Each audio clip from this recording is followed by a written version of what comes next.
दोस्तों, क्या आप जानना चाहते हैं कि मां दुर्गा की विशेष कृपा कैसे प्राप्त हो सकती है? कैसे एक ही कथा सुनने से आपके सारे दुखों का अंत हो सकता है? आज मैं आपको एक ऐसी अद्भुत कथा सुनाने जा रहा हूं जो न सिर्फ आपके दुखों को समाप्त करेगी, बल्कि आपको अपार समृद्धि और सुख भी प्रदान करेगी। मां दुर्गा स्वयं कहती हैं, हे मेरे प्रिय भक्तों, जो भी मेरी इस दिव्य कथा को पूरे श्रद्धा और ध्यान से सुनेगा, मैं उसके जीवन से सारे दुखों का नाश कर दूंगी। उसकी हर परेशानी, हर बाधा खत्म हो जाएगी। और जो भी मेरी इस कथा का प्रचार करेगा, उसके कोटि कोटि पापों का नाश होगा और उसे सुख, शांति और समृद्धि की प्राप्ति होगी। अब जरा सोचिए, एक ऐसा पर्व जो मां दुर्गा की शक्ति को नमन करता है, उस नवरात्रि का क्या महत्व होगा। शारदीय नवरात्रि जो 3 अक्टूबर से शुरू हो चुकी है, यह कोई साधारण पर्व नहीं है। यह पर्व उन देवी को समर्पित है जो सृष्टि की जननी है, जिनकी शक्ति से यह पूरा संसार संचालित होता है। नवरात्रि के इन 9 दिनों में मां दुर्गा के 9 रूपों की पूजा की जाती है।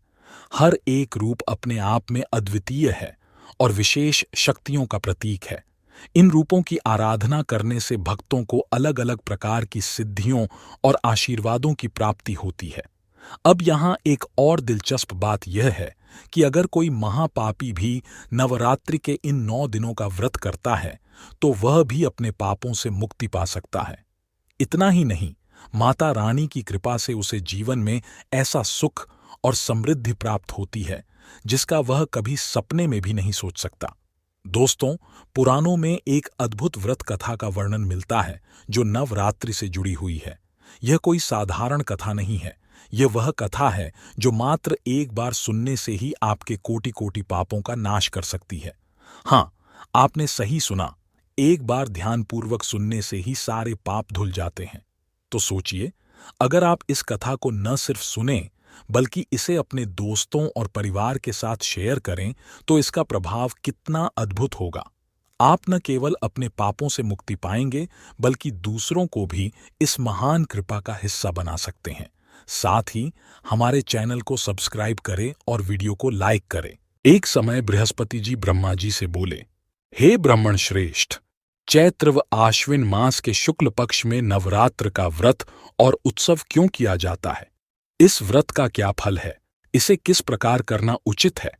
पहले इस व्रत को किसने किया, सो विस्तार से कहिए। बृहस्पति जी का ऐसा प्रश्न सुन ब्रह्मा जी ने कहा, हे बृहस्पति, प्राणियों के हित की इच्छा से तुमने बहुत अच्छा प्रश्न किया है। जो मनुष्य मनोरथ पूर्ण करने वाली दुर्गा, महादेव, सूर्य और नारायण का ध्यान करते हैं, वे मनुष्य धन्य हैं। यह नवरात्र व्रत संपूर्ण कामनाओं को पूर्ण करने वाला है। इसके करने से पुत्र की कामना वाले को पुत्र, धन की लालसा वाले को धन, विद्या की चाहना वाले को विद्या और सुख की इच्छा वाले को सुख मिलता है। इस व्रत को करने से रोगी मनुष्य का रोग दूर हो जाता है। मनुष्य की संपूर्ण विपत्तियां दूर हो जाती हैं और घर में समृद्धि की वृद्धि होती है। बंध्या को पुत्र प्राप्त होता है। समस्त पापों से छुटकारा मिल जाता है और मन का मनोरथ सिद्ध हो जाता है। जो मनुष्य इस नवरात्र व्रत को नहीं करता, वह अनेक दुखों को भोगता है और कष्ट व रोग से पीड़ित हो अंगहीनता को प्राप्त होता है। उसके संतान नहीं होती और वह धन धान्य से रहित हो भूख और प्यास से व्याकुल घूमता फिरता है तथा संज्ञाहीन हो जाता है। जो सधवा स्त्री इस व्रत को नहीं करती, वह पति सुख से वंचित हो नाना दुखों को भोगती है। यदि व्रत करने वाला मनुष्य सारे दिन का उपवास न कर सके, तो एक समय भोजन करे और 10 दिन बांधवों सहित नवरात्र व्रत की कथा का श्रवण करे। हे बृहस्पति, जिसने पहले इस महाव्रत को किया है, वह कथा मैं तुम्हें सुनाता हूं, तुम सावधान होकर सुनो। इस प्रकार ब्रह्मा जी का वचन सुनकर बृहस्पति जी बोले, हे ब्राह्मण, मनुष्यों का कल्याण करने वाले इस व्रत के इतिहास को मेरे लिए कहो, मैं सावधान होकर सुन रहा हूं। आपकी शरण में आए हुए मुझ पर कृपा करो। ब्रह्मा जी ने कहा, पुराने समय की बात है। मनोहर नगर में एक अनाथ ब्राह्मण रहता था जिसका नाम पीठत था। पीठत भले ही संसार में अकेला था, लेकिन उसके पास एक अनमोल खजाना था, भगवती दुर्गा के प्रति उसकी अपार श्रद्धा और भक्ति। वह प्रतिदिन बड़ी श्रद्धा से मां दुर्गा की पूजा करता, उनके चरणों में अपना सर्वस्व अर्पण करता। पीठत के जीवन में एक और अनमोल सौगात थी, उसकी बेटी सुमति। सुमति का जन्म तो जैसे इस संसार में एक दिव्य आशीर्वाद के रूप में हुआ था। वह कन्या न सिर्फ बेहद सुंदर थी, बल्कि सभी गुणों से परिपूर्ण थी।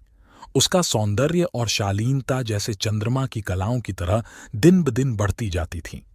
जब सुमति छोटी थी तो वह अपने पिता की पूजा के समय हमेशा वहां उपस्थित रहती थी। उसकी मासूम आंखों में श्रद्धा की ज्योत जलती थी और वह अपने पिता के साथ बैठकर मां दुर्गा के चरणों में अपनी भक्ति समर्पित करती थी। यह उसका नियम बन चुका था, हर दिन पूजा में उपस्थित रहना और अपने पिता के साथ भगवती की आराधना करना। सुमति अपनी सहेलियों के साथ क्रीड़ा करती हुई बड़ी हो रही थी। उसके हृदय में मासूमियत और खेल का अद्भुत संतुलन था। लेकिन एक दिन वह खेल में इतनी मग्न हो गई कि पूजा का समय कब बीत गया उसे पता ही नहीं चला। सुमति, जो प्रतिदिन पूजा में शामिल होती थी, उस दिन पूजा में अनुपस्थित रही। जब उसके पिता ने देखा कि उनकी पुत्री, जो हमेशा भगवती के पूजन के समय उपस्थित रहती थी, आज नहीं आई, तो उनका हृदय क्रोध से भर गया। पिता के मन में विचार आया कि यह कैसा अपमान है भगवती का। एक ऐसा भक्त जिसने अपनी बेटी को भगवती की सेवा और भक्ति के संस्कार दिए थे, वह आज उनकी पूजा में कैसे अनुपस्थित रह सकती है। गुस्से से लाल पीले होते हुए पीठत ने अपनी बेटी को आवाज दी। जब सुमति खेल से लौटकर आई तो उसके पिता ने क्रोधित होकर कहा, अरे दुष्ट पुत्री, तूने आज मां भगवती का पूजन क्यों नहीं किया? तूने इतनी बड़ी भूल कैसे की? क्या तुझे नहीं पता कि भगवती दुर्गा का आशीर्वाद ही हमारे जीवन की सबसे बड़ी पूंजी है? सुमति अपने पिता का ऐसा क्रोध देखकर स्तब्ध हो गई। उसने कभी अपने पिता को इस तरह क्रोधित होते हुए नहीं देखा था। वह रोने लगी, लेकिन पीठत का क्रोध थमने का नाम नहीं ले रहा था। उन्होंने सुमति से कड़े शब्दों में कहा, तूने मां दुर्गा की पूजा का अपमान किया है, इसलिए मैं तुझे शाप देता हूं कि तेरा विवाह किसी कुष्ठ रोगी या दरिद्र व्यक्ति से होगा। पिता के मुख से निकले ये कठोर शब्द सुमति के जीवन का सबसे बड़ा संकट बन गए। वह यह सोच भी नहीं सकती थी कि एक छोटी सी भूल उसके जीवन को इस तरह बदल देगी। अपने पिता के मुख से ऐसे कठोर शाप सुनकर उसका दिल टूट गया। सुमति का जीवन उस मोड़ पर आ चुका था जहां उसकी तकदीर ने उसे एक कठिन परीक्षा में डाल दिया था। अपने पिता के कठोर शाप और उनके द्वारा निर्धारित विवाह को स्वीकार करते हुए सुमति रोते हुए अपने पिता के पास आई और एक करुण स्वर में बोली, हे पिता, मैं आपकी पुत्री हूं, आपके संरक्षण में हूं। जैसा आप उचित समझते हैं वैसा ही करें। चाहे आप मेरा विवाह किसी राजा से करें, किसी दरिद्र से या फिर कुष्ठ रोगी से, मेरे भाग्य में जो लिखा है वही होगा। सुमति के शब्द न केवल उसकी भक्ति और समर्पण को दर्शाते थे, बल्कि उसके विश्वास को भी। उसने कहा, मेरा विश्वास अटल है कि जो जैसा कर्म करता है उसे वैसा ही फल प्राप्त होता है। कर्म करना मनुष्य के हाथ में है, लेकिन उसका फल देना ईश्वर के अधीन है। हम चाहे कुछ भी करें, जो भी ईश्वर की इच्छा होती है वही हमारे जीवन में घटित होता है। सुमति के इस निर्भय वक्तव्य को सुनकर उसके पिता का क्रोध और बढ़ गया। उसने क्रोधित होकर अपनी बेटी का विवाह एक कुष्ठ रोगी के साथ कर दिया। वह बेहद कटु वचनों में बोला, जाओ, अब अपने कर्म का फल भोगो। भाग्य के भरोसे तुम क्या करोगी यह हम देखेंगे। सुमति के लिए यह एक गहरा आघात था, पर उसने अपने मन में यह स्वीकार कर लिया कि अब उसे अपनी तकदीर को ही अपनाना होगा। अपने पिता के कटु शब्दों और शाप को अपने हृदय में लेकर सुमति अपने कुष्ठ रोगी पति के साथ जंगल की ओर निकल पड़ी। यह जंगल बेहद डरावना था, जिसमें चारों ओर कंटीले कुशों की भरमार थी। उस निर्जन वन में सुमति ने अपनी पहली रात बड़ी कठिनाई से बिताई। उसका मन विचारों से भर गया। क्या यही मेरे जीवन की कहानी है? क्या यही मेरी तकदीर है? वह अपने दुख और पीड़ा को सहन करती रही, लेकिन उसका हृदय हर पल यह मानता था कि उसका जीवन ईश्वर के अधीन है। लेकिन सुमति के इस कठिन समय में उसकी सच्ची भक्ति और पूर्व जन्म के पुण्य ने उसे वह आशीर्वाद दिया जिसका उसे सपने में भी अनुमान नहीं था। जब सुमति अपने दुख में डूबी हुई थी, तभी देवी भगवती उसकी मदद के लिए प्रकट हुईं। उन्होंने सुमति को देखा और कहा, हे दीन ब्राह्मणी, मैं तुमसे प्रसन्न हूं। तुम जो चाहो मुझसे वरदान मांग सकती हो। सुमति यह चमत्कार देखकर दंग रह गई। उसने सिर झुकाकर कहा, हे देवी, आप कौन हैं? कृपया मुझे बताएं। सुमति के इस विनम्र प्रश्न का उत्तर देते हुए देवी भगवती ने कहा, हे पुत्री, मैं ही आदिशक्ति भगवती हूं। मैं वही ब्रह्म विद्या हूं जो सृष्टि का आधार है। मैं ही सरस्वती हूं जो ज्ञान की देवी है। मैं प्रसन्न होती हूं तो भक्तों का दुख हरती हूं और उन्हें सुख समृद्धि प्रदान करती हूं। और आज मैं तुमसे प्रसन्न हूं क्योंकि तुम्हारे पूर्व जन्म के पुण्य ने मुझे यहां बुलाया है। सुमति ने जब देवी की यह बात सुनी तो उसकी आंखों से आंसू बहने लगे। उसे महसूस हुआ कि जीवन में चाहे जितने भी कठिनाई भरे पल क्यों ना आए, अगर हमारे कर्म सच्चे और भक्ति निष्कपट है तो भगवान या देवी हमें कभी नहीं छोड़ते। सुमति ने मां दुर्गा से कहा, हे मां, अगर आप मुझसे प्रसन्न हैं तो कृपया मेरे पति को इस कुष्ठ रोग से मुक्त कर दीजिए। मैं चाहती हूं कि मेरे पति भी सामान्य जीवन जिएं और हमारा जीवन खुशहाल हो। तुम्हारे पूर्व जन्म का वृतांत सुनाती हूं, सुनो। तू पूर्व जन्म में निषाद, भील की स्त्री थी और अति पतिव्रता थी। एक दिन तेरे पति निषाद ने चोरी की। चोरी करने के कारण तुम दोनों को सिपाहियों ने पकड़ लिया और ले जाकर जेल खाने में कैद कर दिया। उन लोगों ने तुझको और तेरे पति को भोजन भी नहीं दिया। इस प्रकार नवरात्र के दिनों में तुमने न तो कुछ खाया और न जल ही पिया। इस प्रकार 9 दिन तक नवरात्र का व्रत हो गया। हे ब्राह्मणी, उन दिनों में जो व्रत हुआ, इस व्रत के प्रभाव से प्रसन्न होकर मैं तुझे मनोवांछित वर देती हूं। तुम्हारी जो इच्छा हो सो मांगो। इस प्रकार दुर्गा के वचन सुन ब्राह्मणी बोली, अगर आप मुझ पर प्रसन्न हैं तो हे दुर्गे, मैं आपको प्रणाम करती हूं। कृपा करके मेरे पति का कोढ़ दूर करो। देवी ने कहा, उन दिनों तुमने जो व्रत किया था, उस व्रत का एक दिन का पुण्य पति का कोढ़ दूर करने के लिए अर्पण करो। उस पुण्य के प्रभाव से तेरा पति कोढ़ से मुक्त हो जाएगा। ब्रह्मा जी बोले। इस प्रकार देवी के वचन सुन वह ब्राह्मणी बहुत प्रसन्न हुई और पति को निरोग करने की इच्छा से जब उसने तथास्तु, ठीक है, ऐसा वचन कहा, तब उसके पति का शरीर भगवती दुर्गा की कृपा से कुष्ठ रोग से रहित हो अति कांतिवान हो गया। वह ब्राह्मणी पति की मनोहर देह को देख देवी की स्तुति करने लगी। हे दुर्गे, आप दुर्गति को दूर करने वाली, तीनों लोकों का संताप हरने वाली, समस्त दुखों को दूर करने वाली, रोगी मनुष्य को निरोग करने वाली, प्रसन्न हो मनोवांछित वर देने वाली और दुष्टों का नाश करने वाली जगत की माता हो। हे अम्बे, मुझ निरपराध अबला को मेरे पिता ने कुष्ठी मनुष्य के साथ विवाह कर घर से निकाल दिया। पिता से तिरस्कृत निर्जन वन में विचर रही हूं। आपने मेरा इस विपदा से उद्धार किया है। हे देवी, आपको प्रणाम करती हूं, मेरी रक्षा करो। ब्रह्मा जी बोले, हे बृहस्पते, उस ब्राह्मणी की ऐसी स्तुति सुन देवी बहुत प्रसन्न हुई और ब्राह्मणी से कहा, हे ब्राह्मणी, तेरे उदालय नामक अति बुद्धिमान, धनवान, कीर्तिवान और जितेंद्रिय पुत्र शीघ्र उत्पन्न होगा। ऐसा वर प्रदान कर देवी ने ब्राह्मणी से फिर कहा कि हे ब्राह्मणी, और जो कुछ तेरी इच्छा हो वह मांग ले। भगवती दुर्गा का ऐसा वचन सुन सुमति ने कहा कि हे भगवती दुर्गे, अगर आप मुझ पर प्रसन्न हैं तो कृपा कर मुझे नवरात्र व्रत की विधि और उसके फल का विस्तार से वर्णन करें। इस प्रकार ब्राह्मणी के वचन सुन मां दुर्गा ने ब्राह्मणी से कहा, हे ब्राह्मणी, मैं तुम्हें नवरात्र व्रत की वह पावन विधि बताती हूं जो सुनने मात्र से ही समस्त पापों का नाश करती है। आश्विन मास के शुक्ल पक्ष की प्रतिपदा से यह व्रत आरंभ होता है और 9 दिनों तक विधिपूर्वक किया जाता है। अगर कोई भक्त दिन भर उपवास नहीं कर सकता तो उसे एक समय भोजन करने का नियम लेना चाहिए। इस दौरान पूजा की शुरुआत घट स्थापना से होती है। यह घट स्थापना का महत्व हमें बताता है कि देवी को आमंत्रित करने के लिए यह सबसे आवश्यक प्रक्रिया है। घर के एक पवित्र स्थान पर जहां देवी का वास हो, वहां एक वाटिका बनानी चाहिए और उसे प्रतिदिन जल से सींचना चाहिए ताकि उसमें जीवन का संचार होता रहे। इसके बाद देवी के 3 रूपों महाकाली, महालक्ष्मी और महासरस्वती की मूर्तियों की स्थापना की जाती है। उनकी नित्य विधि सहित पूजा करें और पुष्पों से विधिपूर्वक अर्घ्य दें।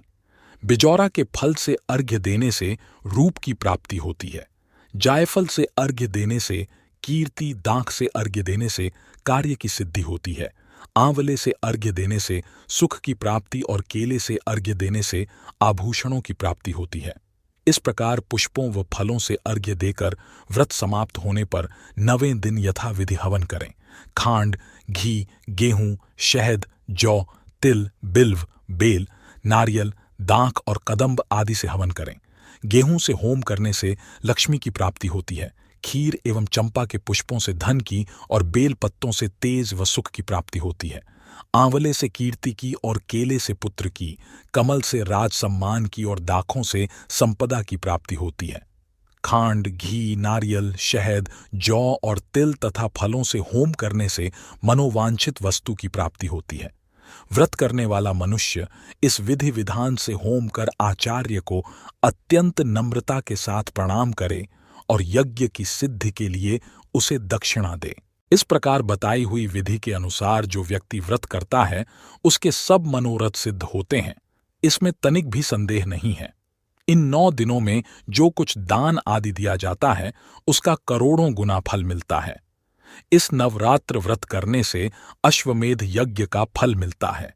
हे ब्राह्मणी, इस संपूर्ण कामनाओं को पूर्ण करने वाले उत्तम व्रत को तीर्थ, मंदिर अथवा घर में विधि के अनुसार करें।